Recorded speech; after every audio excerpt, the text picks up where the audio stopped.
So right now we headed to the first appointment with the oncology team. It's a group of, what's it, $4? $5? Four doctors. So we'll have this appointment today. It'll take pretty much all afternoon. Hopefully we'll have a game plan and a blueprint of what the process is going to be and how we're going to process this and what the steps are going to be after this. So.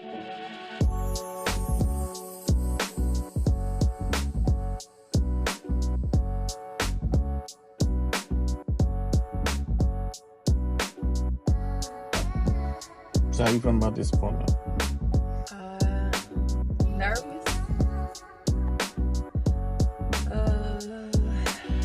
It's becoming real.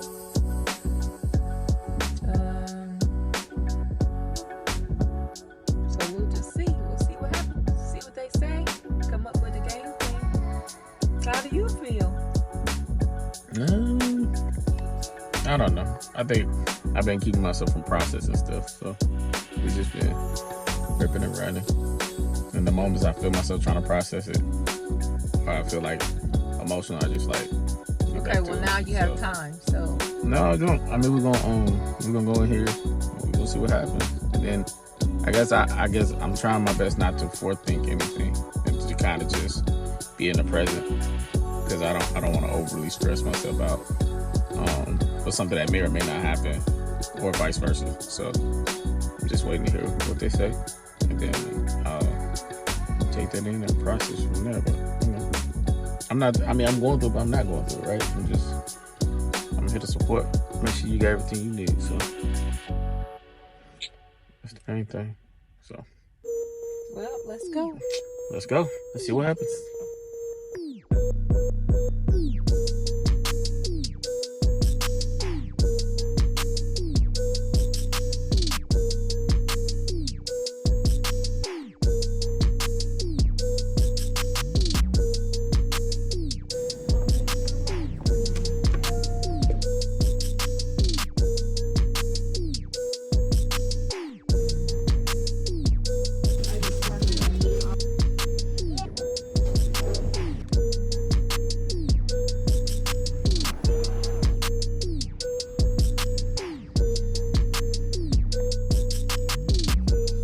So we in here waiting for the doctors. We just got done with the nurse, I believe, checking in and all that. So time for the stream of doctor appointments and consultations and whatever else is gonna be happening, and exams and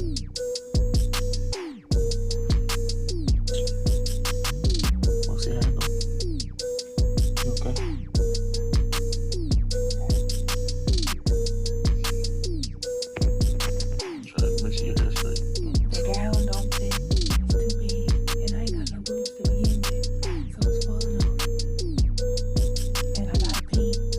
You got. Why did you go? We was out there for a while. At least you ain't got to poop.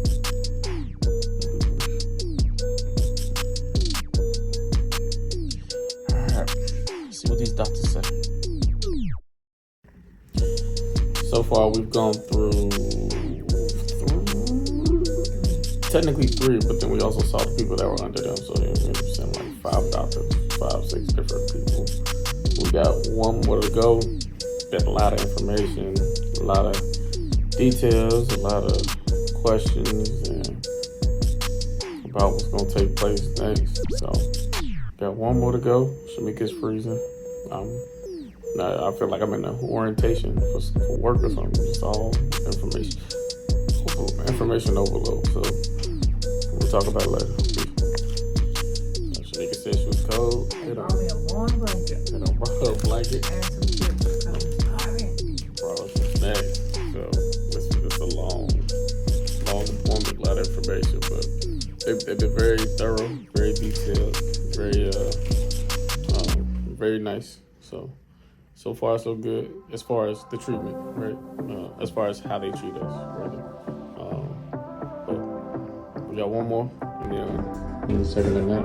She told me to wait. She said, I'll be back. I can see if the doctor needs to look at this. I want to see. I almost fell asleep out there waiting on you. finally done. How you feeling? Overwhelmed. Tired. Hungry. Definitely hungry. Definitely feels real now. Alright, this close.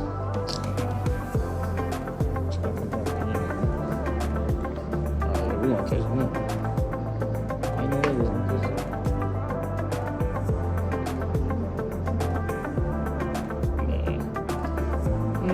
Alright.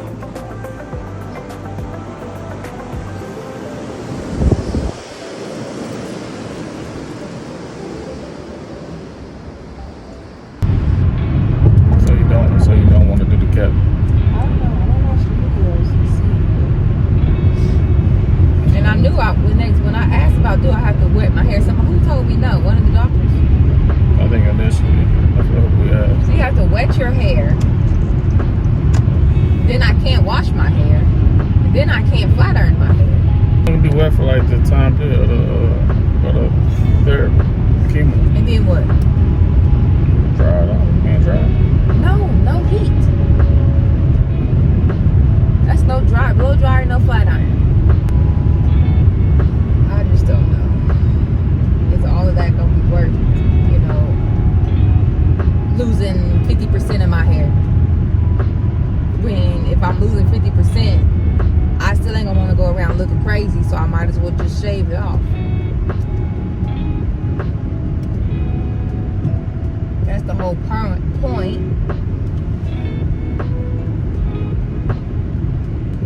Now, She said, dang on February 20th. Okay, follow up. No, that's keep what? 6 hours. What? You didn't tell me that was the treatment. My goodness.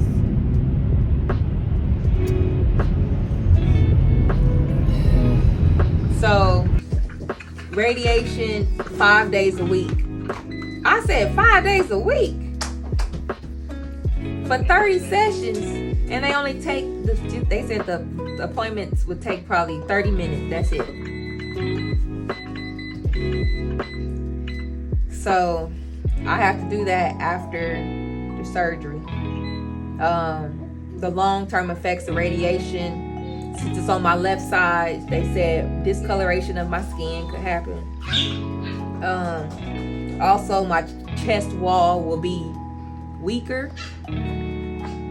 Then they said my ribs will be weaker. Now they won't break based off of just me doing regular stuff, but if I was to be in a car wreck or something, I could crack my rib easier on this side.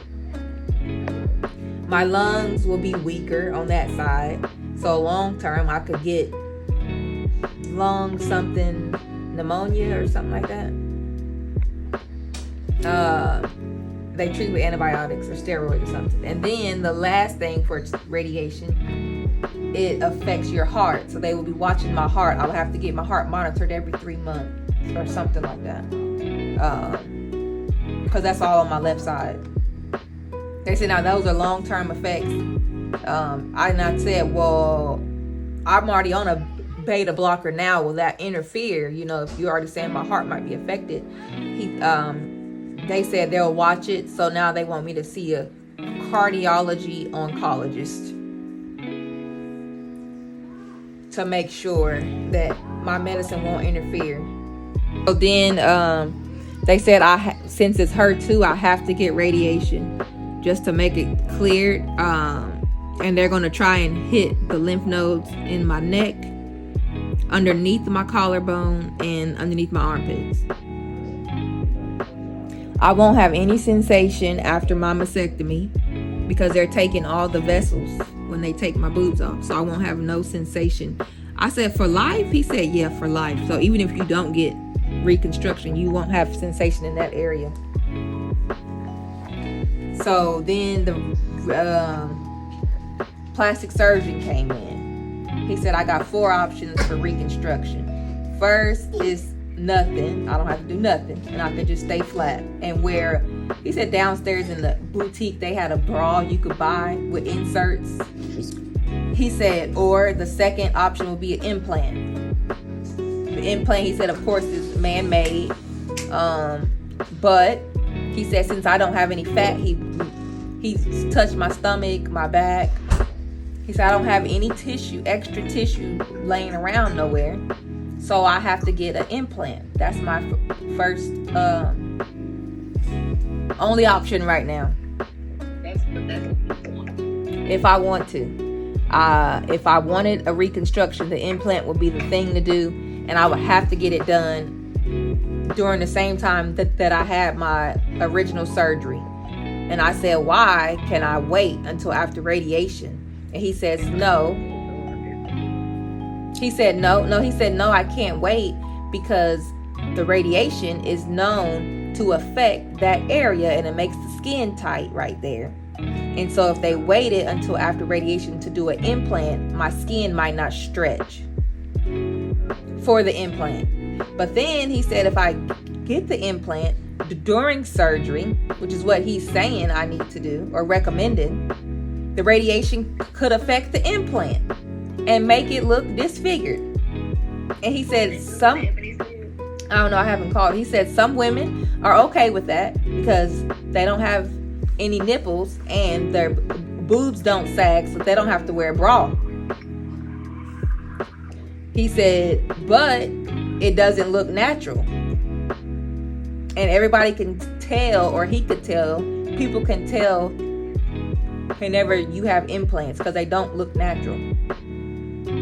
And so he said, yeah, they're round and that they don't sag underneath or something, like a natural boob. And I won't have a nipple.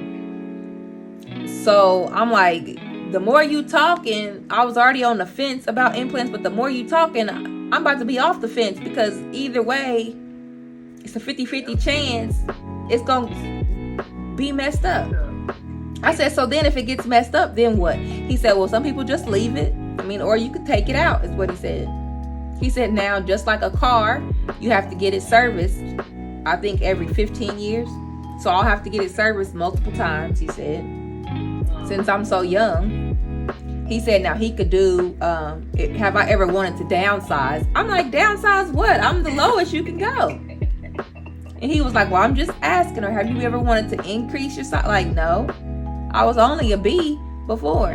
So then the third option he gave me was taking fat, and they take it from your stomach first.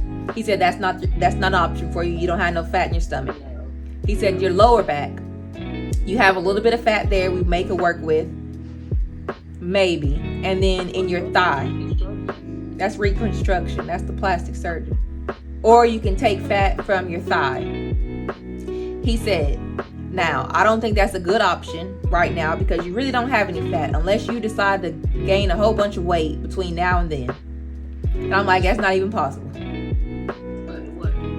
Gain a bunch of weight until when? Until surgery. June the 4th. Until after June, until my surgery, which is probably July. So June the 4th. That's my last chemo treatment. So I'm like, he was like, so pretty much that option's off the table because you don't have any fat. The fourth option would be a half implant, half of your own fat. He said the only thing wrong is because they have to be able to take the fat and still leave enough fat to close up the incision. And that's why we're running into a problem at.